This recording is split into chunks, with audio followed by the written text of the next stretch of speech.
Good evening. Welcome to the final section of the first night of our class on video production. My name is Bruce Ambler.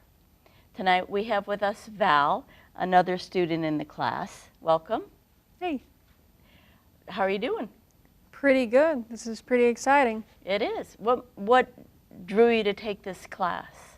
I am a comedian and improviser in the area, and mostly associated with Third Coast Comedy Club. And since about January, I've been on a couple short film sets. I've been on a set for a show that's being pitched to Netflix, and right now I'm part of the cast and one of the producers for a web series through the club.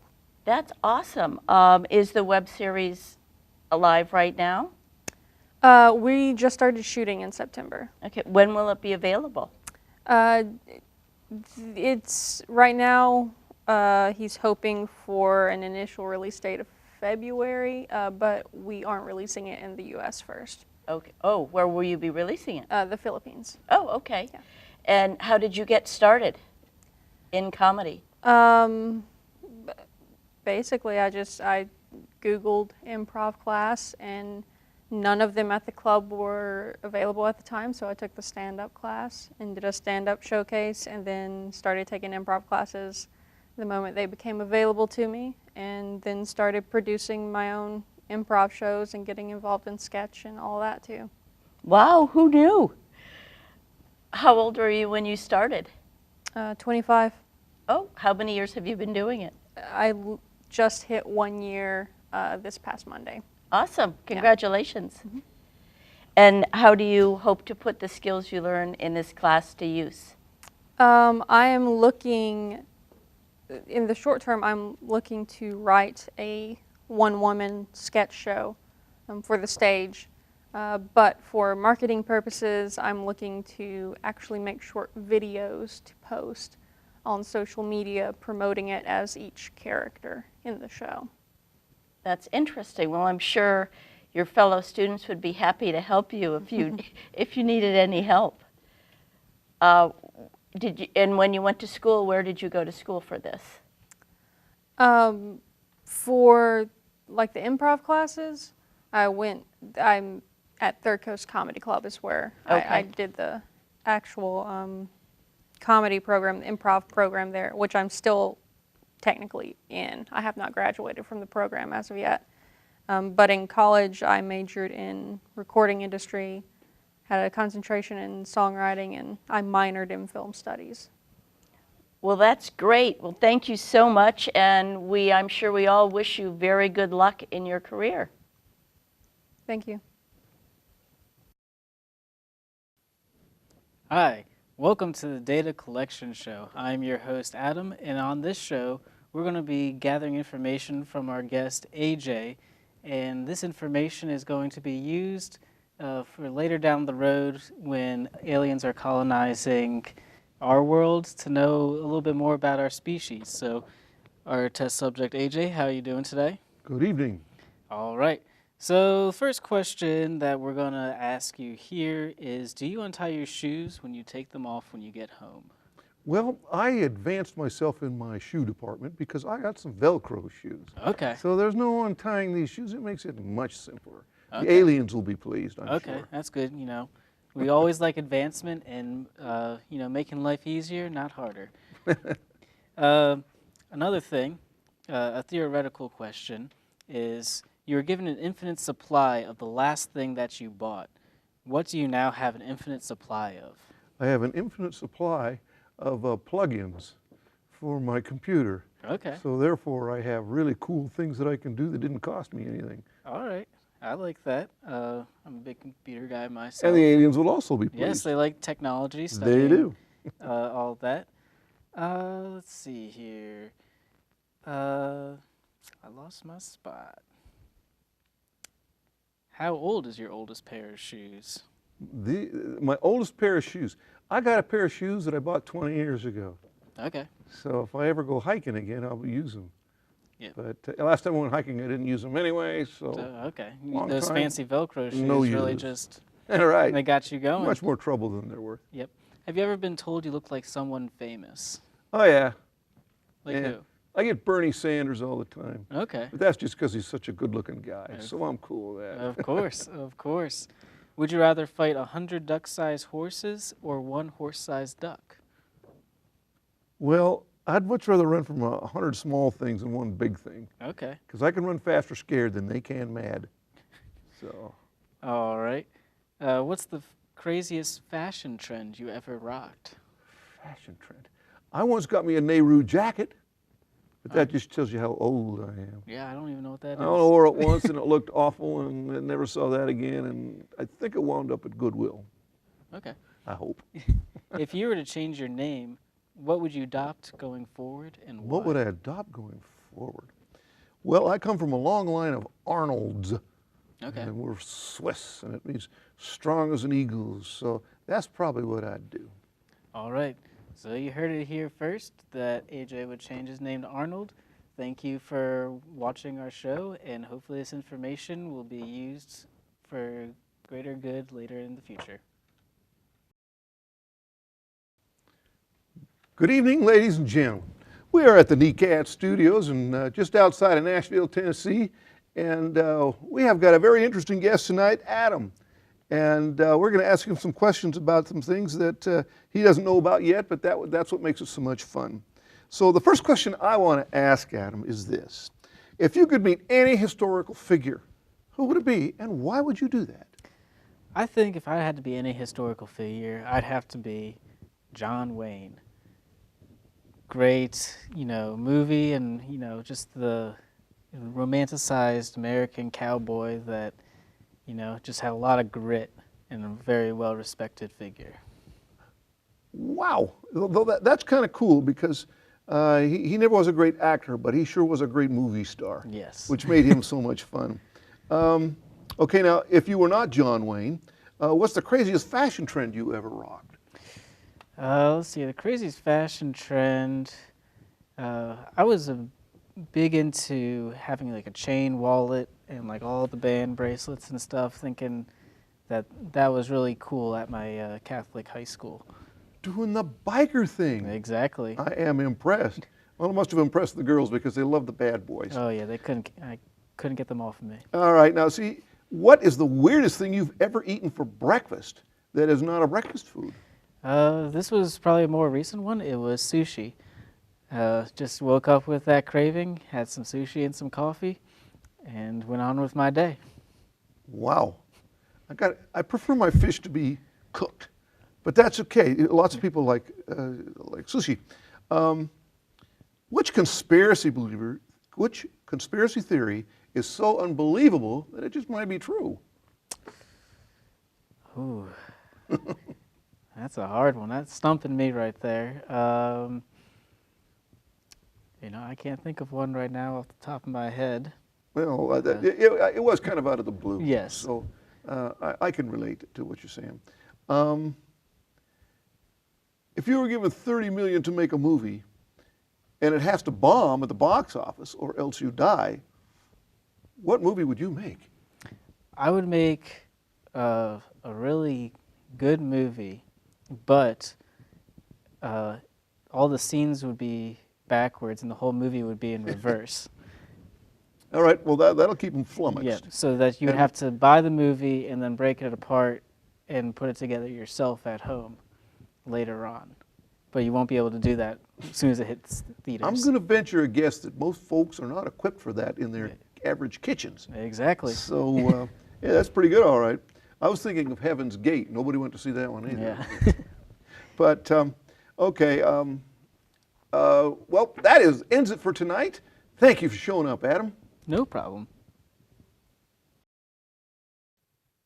Good evening. Welcome to NECAT Studios. I'm Val, your host. And with us this evening, we have a special guest, Bruce.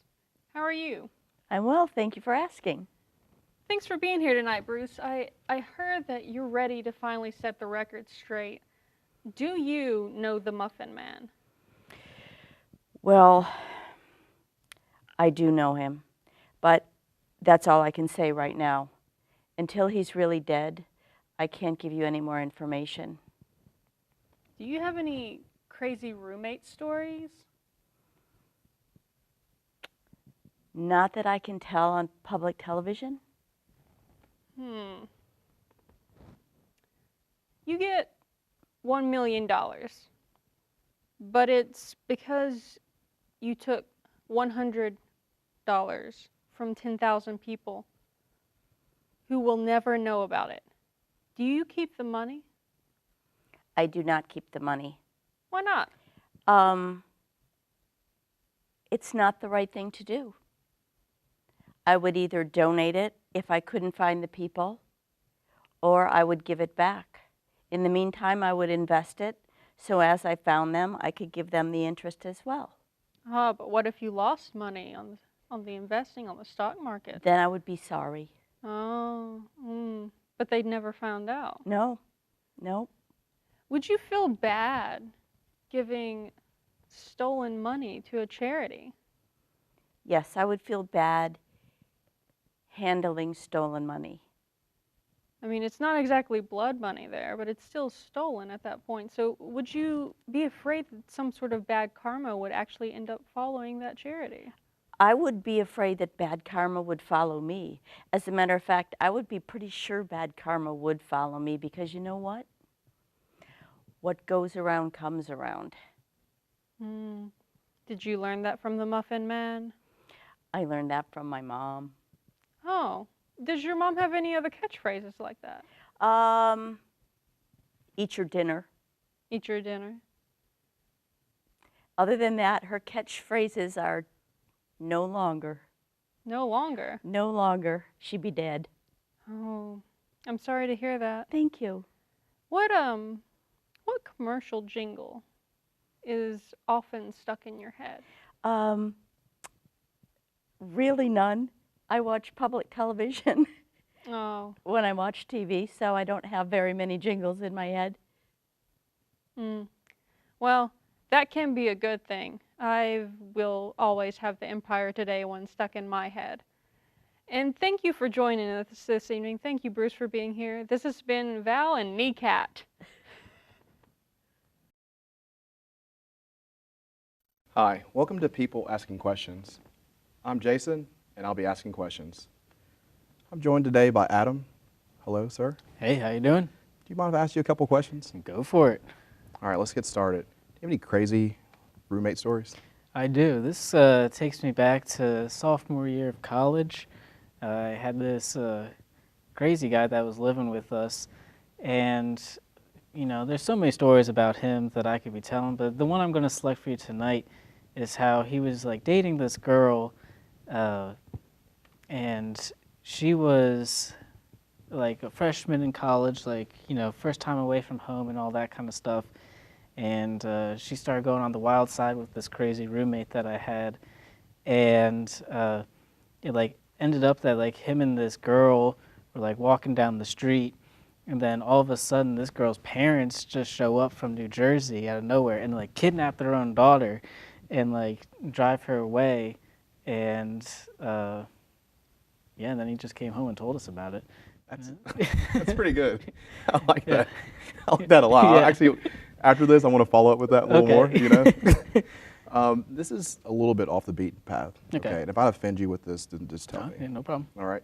But if someone borrowed your body for a week, what quirks would you tell them about so they are prepared? Well, one that I think they definitely need to know about is, this has been happening a lot more recently, is that I normally wear contacts, but as you can see right now, I'm wearing glasses.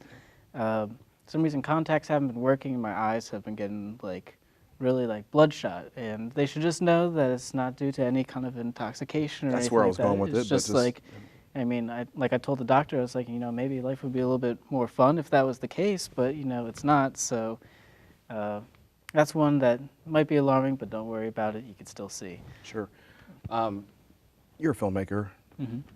Would you say style is more important than substance, or is substance more important than style? I would probably say style, because you know, if you're in that creative element, like you could probably say a lot more with camera angles and color and just the overall theme, instead of, you know, just trying to get a whole bunch of something else in there. Okay. So you know, kind of, I like having a minimalistic mindset when it comes to stuff, but you know, Sure. just kind of having the essence Got you. of it. When did you start dressing yourself? When did I start dressing myself? Well, I probably have to say last year Yeah. was the first time I kind of went out and actually bought my own clothes. Okay. Yeah. Yeah, that's, and don't be ashamed of that. Yeah. But we're going to call it there. All right. And I appreciate you for joining me. All right. Thank you, and have a great night. All right. Thank you. Welcome to a night of class here at NECAT. I'm Jan Edwards, your host, and I'm speaking with Adam. He's a wonderful teacher. He's been a great person to speak to. Thank And you. this is Adam, y'all. Thank you. Thanks for having me. And how did you get interested in doing video? Well, it's actually interesting is that my main background is actually in audio. And I've kind of like studied audio engineering and like recording bands and all that kind of stuff. I heard about this job through a studio manager that I had, and I like knew about the channels, so I came and checked it out, and then kind of got the job and got immersed into it. And this is actually like my real first video experience, kind of learning on the job and all that kind of fun stuff. So that's kind of how I got started. It's in really vid- cool how you yeah. can shoot things in the studio and then edit, and you can change things Yep. so much in editing. Yep, I'm a big fan of, actually like kind of like using the camera and then in post-production, like just doing some of the editing. I just feel comfortable in that. I just find the technology and the software just so fascinating with the things that you can do, and it's just kind of breathtaking being like, wow, like this software actually worked. It's like I did that. Yep. And it's so challenging sometimes. I used to do handheld camera, Hmm. and I'm not as steady as I used to be, so I don't Yeah. do that anymore. Yeah, I have a steady hand when it comes to like, cutting in a straight line, but sometimes, you don't think you're shaking, but you really are. Yes, that's so true. Well, I came to NECAT because I was here years ago, and I lived in the wrong county, so I couldn't Okay. be a producer, but I helped several people on their shows. All right. Took the classes, didn't get to do the TD. It seemed the time ran out before I got to work in the audio booth and the technical directing Okay. booth. So I'm so thrilled that you're letting us do all that, Yeah, I mean, because it's really important to me. yeah, I think it's great too, just to, kind of service it, and that Nashville is such a big and growing city that why not just kind of open up and let people come in and, kind of just better like public access television. I think maybe people don't know enough about it too, Yeah. so we'd want to tell everybody about it. Exactly. Adam, thank you so much for being with us Oh today. yeah, no problem at all. I hope y'all enjoyed our conversation out there, and we look forward to being with you again real soon. And come to Nashville when you can, because it's a cool place.